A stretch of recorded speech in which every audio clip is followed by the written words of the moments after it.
Accounting एक ऐसा शानदार दरख्त है जो कि काफ़ी सालों से मौजूद है और इसकी बहुत सी ब्रांचेस हैं, जैसे कि financial accounting, managerial accounting, taxation, audit और बुक कीपिंग। लेकिन आमतौर पर जब लोग अकाउंटिंग बोलते हैं तो वो असल में फाइनेंशियल अकाउंटिंग की बात कर रहे होते हैं। तो फिर सवाल ये है कि फाइनेंशियल अकाउंटिंग होती क्या है? It is the process of identifying, recording, summarizing and analyzing an entity's financial transaction and reporting them in the financial statement. अब अगर ये डेफिनेशन आपको कंफ्यूजिंग लग रही है तो फिक्र मत करें, आप बस अगले 10 से 15 मिनट्स तक मेरे साथ रहिए, आपको सब कुछ क्रिस्टल क्लियर हो जाएगा। चलिए दोस्तों, इमेजिन करें कि आप एक जिम ओन करते हैं जिसका नाम है MQ फिटनेस क्लब। आपने मार्च के महीने में एक स्पेशल प्रमोशन ऑफर लॉन्च किया जिसमें लोग एनुअल सब्सक्रिप्शन ले सकते हैं जो कि 1 अप्रैल से शुरू होती है। और ये ऑफर इतनी हिट गई कि लोग दीवाने हो गए। सिर्फ मार्च ही के महीने में आपने $40,000 की एनुअल सब्सक्रिप्शन बेच दी और सारा पैसा कैश में रिसीव हुआ। अब फाइनेंशियल अकाउंटिंग का सबसे पहला स्टेप है आइडेंटिफाई द ट्रांजैक्शन। सिंपल है, ये जो मैंने आपको बताया ये एक ट्रांजैक्शन है। आपने $40,000 रिसीव किए एनुअल सब्सक्रिप्शन के, जो कि 1 अप्रैल से स्टार्ट होगी और अगले साल 31 मार्च तक चलेगी। अब अगले स्टेप में हमें जर्नल एंट्री प्रिपेयर करनी है। जर्नल एंट्री फाइनेंशियल स्टेटमेंट का एक रिकॉर्ड है जिसमें हम ट्रांजैक्शंस को प्रॉपर्ली नोट करते हैं। जर्नल कुछ इस तरह दिखाई देता है। एक यूनिक जर्नल नंबर होता है, डेट लिखी होती है, डिस्क्रिप्शन होती है जैसे एनुअल मेंबरशिप कलेक्शन, और फिर 2 अकाउंट्स अफेक्ट हो रहे होते हैं। अब देखें, आपने $40,000 कैश रिसीव किया, इसका मतलब है कैश अकाउंट को डेबिट करेंगे और सब्सक्रिप्शन रेवेन्यू अकाउंट को क्रेडिट करेंगे। दोस्तों, MQ फिटनेस क्लब एक बड़ा ब्रांडेड जिम है और इसी वजह से हम यहाँ डबल एंट्री अकाउंटिंग को यूज कर रहे हैं। इसका मतलब है कि हर ट्रांजैक्शन कम से कम 2 अकाउंट्स को अफेक्ट करेगी और टोटल डेबिट्स हमेशा टोटल क्रेडिट्स के बराबर होंगे। लेकिन सवाल ये है कि हम ये सब करते क्यों हैं? ये डबल एंट्री अकाउंटिंग होती क्या है? तो सुनो दोस्तों, फाइनेंशियल अकाउंटिंग का पूरा सिस्टम एक सिंपल से आइडिया पे बना है। जो कुछ भी आपका बिजनेस ओन करता है वो बराबर है आपके बिजनेस की टोटल उधारियों के। देखें, जो कुछ आपका बिजनेस ओन करता है यानी कि एसेट्स, इनको हम इकोनॉमिक रिसोर्सेज कहते हैं जिनका आप फ्यूचर में फायदा उठाएंगे, जैसे कि cash, gym equipments, inventory, furniture वगैरह। लेकिन दूसरी साइड पे हम 2 टर्म्स यूज करते हैं कि बिजनेस किसकी तरफ मकरूज है, यानी बिजनेस की टोटल उधारियां कितनी हैं। एक को कहते हैं लायबिलिटीज, जब आप किसी थर्ड पार्टी लैंडर या सप्लायर को कुछ देने के जिम्मेदार हैं, और दूसरी टर्म है इक्विटी, जब बिजनेस आपको यानी कि ओनर को कुछ देने का जिम्मेदार है। ये बिजनेस के ओनर्स की बिजनेस के नेट एसेट्स में हिस्सेदारी होती है, यानी जो हिस्सा बिजनेस में ओनर्स का है। तो अकाउंटिंग का golden formula assets are equal to liabilities plus equity, यह है हमारी अकाउंटिंग इक्वेशन। और ये छोटा सा फॉर्मूला अकाउंटिंग की दुनिया में बड़ी तब्दीली ले आया था। ये फॉर्मूला काफी पहले इजाद हुआ था और इसने अकाउंटिंग की दुनिया में एक तरह का रेवोल्यूशन क्रिएट किया, और इसी अकाउंटिंग इक्वेशन की वजह से बना डबल एंट्री अकाउंटिंग का कॉन्सेप्ट। हर ट्रांजैक्शन में कम से कम 2 इक्वल और अपोजिट साइड्स होती हैं और इक्वेशन हमेशा बैलेंस होनी चाहिए। Assets are equal to liabilities and equity. अब यही बात हम अकाउंटिंग लैंग्वेज में डेबिट्स और क्रेडिट्स के जरिए बोलते हैं। क्रेडिट्स का मतलब होता है कि कहां से पैसा या इकोनॉमिक बेनिफिट्स आ रहा है। डेबिट का मतलब होता है कि इकोनॉमिक बेनिफिट्स कहां जा रहा है, ये कहां यूज हो रहा है। क्या पढ़ता है तू? Sir, debit what comes in, credit what goes out. आजकल दुनिया का हर बड़ा बिजनेस यही डबल एंट्री मेथड यूज कर रहा है और हमारा MQ फिटनेस क्लब भी यही सिस्टम यूज कर रहा है। दोस्तों, हमने अपनी एग्जांपल में क्या किया था? $40,000 कैश को डेबिट किया था क्योंकि कैश हमारे पास आया, एसेट इंक्रीज हुआ, और $40,000 से सब्सक्रिप्शन रेवेन्यू अकाउंट को क्रेडिट किया था क्योंकि वो पैसा एक सर्विस के बदले आया था जो हम बाद में प्रोवाइड करेंगे। दोस्तों, क्या आप अब तक मेरे साथ हैं? आई नो थोड़ा टेक्निकल लग सकता है शुरू में, कुछ टर्म्स आपको फौरन समझ नहीं आएगी, लेकिन फिक्र की कोई बात नहीं है। बस थोड़ा सा वक्त दें, एब्जॉर्ब होने दें, आहिस्ता आहिस्ता आपको सब कुछ क्लियर होने लगेगा। चलिए दोस्तों, अब अगले स्टेप में हम जनरल को जनरल लेजर में पोस्ट करेंगे। लेकिन सवाल यह है कि ये जनरल लेजर क्या होता है? जनरल लेजर एक ऐसी जगह है जहां आप अपना सारा फाइनेंशियल डाटा स्टोर करते हो, यानी कि पूरी अकाउंटिंग की दुनिया का सेंट्रल डाटाबेस। इसमें आपके तमाम अकाउंट्स और जनरल एंट्रीज का रिकॉर्ड होता है। पुराने ज़माने में जनरल लेजर एक बड़ा सा हाथ से लिखा गया रजिस्टर होता था जिसमें हर चीज़ मैनुअली फिल करनी पड़ती थी। लेकिन शुक्र है टेक्नोलॉजी का, अब ये सब कुछ अकाउंटिंग सॉफ्टवेयर हैंडल करते हैं, जहाँ जनरल लेजर होता है एक सेंट्रल डाटाबेस जहाँ आप सब कुछ रिकॉर्ड कर रहे होते हो। अब सवाल यह है कि हमारी जनरल एंट्री जो हमने पहले बनाई उसे जनरल लेजर में किस तरह से पोस्ट करेंगे, और इसका जवाब है अकाउंट्स के थ्रू। फिर एक और सवाल आता है कि अकाउंट्स क्या होता है? Accounts are places where you record, sort and store all the transaction that affect are related group of items. Accounts basically वो जगह है जहां पर आप हर ट्रांजैक्शन को रिकॉर्ड, सॉर्ट और स्टोर करते हो, और ये ट्रांजैक्शन किसी ना किसी सिमिलर ग्रुप से रिलेटेड होती है। ब्रॉडली स्पीकिंग टोटल 6 तरह के अकाउंट्स होते हैं: assets, liabilities, equity, revenue, expense और विड्रॉल यानी कि डिविडेंड्स। पहले 3 अकाउंट्स एसेट, लायबिलिटी और इक्विटी हम ऑलरेडी मालूम कर चुके हैं क्योंकि ये अकाउंटिंग इक्वेशन का पार्ट है। लेकिन रेवेन्यू, एक्सपेंस और विड्रॉल्स ये इक्विटी का हिस्सा बन जाते हैं एंड रिजल्ट में। अब हमारी जनरल एंट्री जो थी उसमें हमने 2 अकाउंट्स को अफेक्ट किया था, एक कैश अकाउंट और दूसरा सब्सक्रिप्शन रेवेन्यू अकाउंट। चलिए इन अकाउंट्स को विजुलाइज करते हैं। एक सिंपल सा तरीका है, टी अकाउंट्स बनाते हैं। टी अकाउंट्स का मतलब है एक टी शेप का अकाउंट जहां लेफ्ट साइड होती है डेबिट और राइट साइड होती है क्रेडिट। तो एमक्यू फिटनेस क्लब ने जब $40,000 कैश कलेक्ट किया तो हमने कैश अकाउंट को डेबिट किया $40,000 से, इसे हम लेफ्ट साइड पे लिखेंगे, और सब्सक्रिप्शन रेवेन्यू अकाउंट को क्रेडिट किया $40,000 से, इसे हम राइट साइड पर लिखेंगे। ये एंट्री पोस्ट होने के बाद जब हम टोटल्स देखते हैं तो कैश का बैलेंस अब बन गया है $48,000 और सब्सक्रिप्शन रेवेन्यू का बैलेंस बन गया है $75,000। लेकिन मेरे प्यारे दोस्तों, एमक्यू फिटनेस क्लब के पास और भी बहुत से अकाउंट्स हैं, इवन पूरा एक कलेक्शन है एसेट्स के, लायबिलिटीज के, इक्विटी के, रेवेन्यू और एक्सपेंसेस के, और सब कुछ इस जनरल लेजर में स्टोर होता है। ये जनरल एंट्री हमने पोस्ट किया था मार्च में जब हमने लोगों से सब्सक्रिप्शन के अगेंस्ट कैश रिसीव किया था। अब चलिए जरा फ्यूचर में जंप करते हैं फाइनेंशियल ईयर के एंड पे, यानी कि 31 दिसंबर। अब हमें बनानी पड़ती है अपनी पहली रिपोर्ट जिसका नाम है अनएडजस्टेड ट्रायल बैलेंस। अब सवाल यह है कि ट्रायल बैलेंस होता क्या है? Trial balance is an internal report that summarises the closing numbers in all of your general ledger accounts.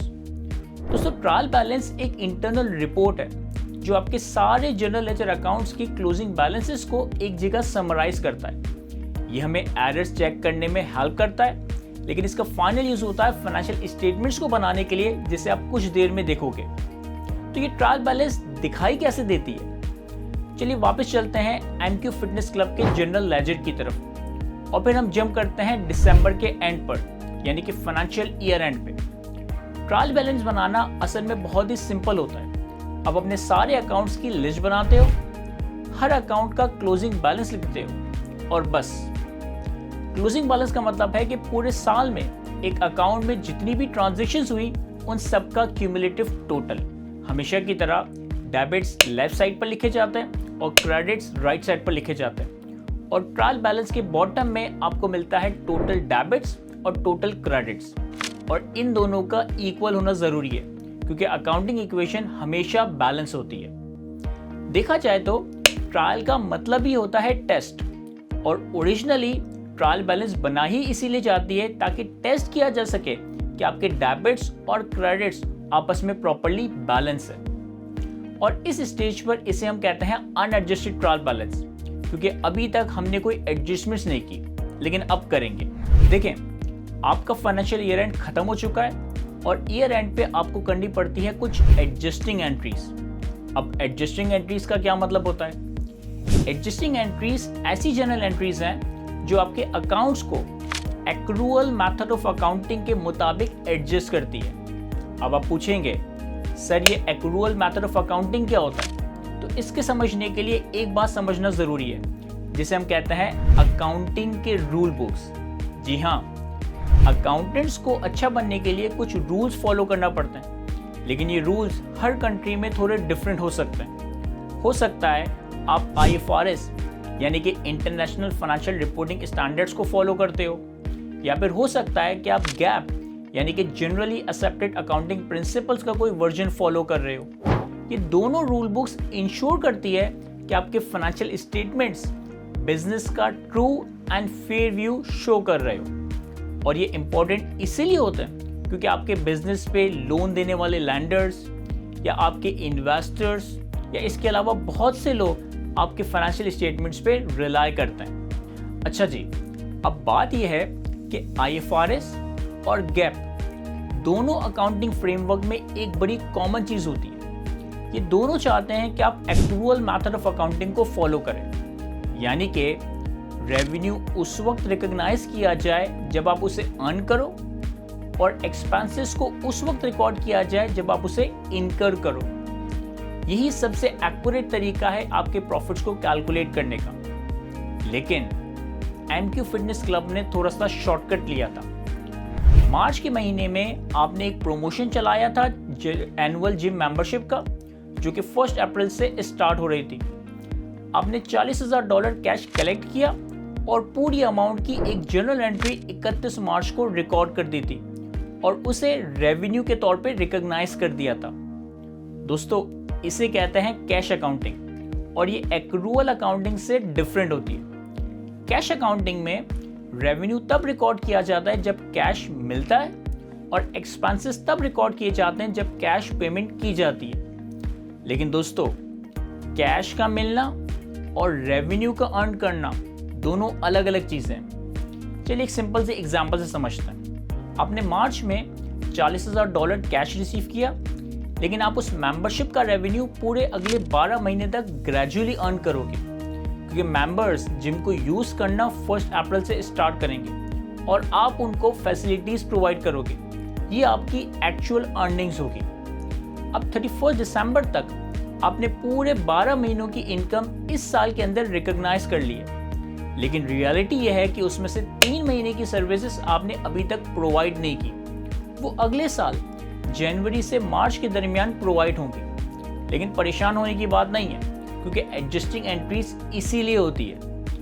Adjusting entries वो जनरल एंट्रीज होती है जो कि आपकी बुक्स को एक्रूअल मेथड ऑफ अकाउंटिंग के मुताबिक एडजस्ट करती है।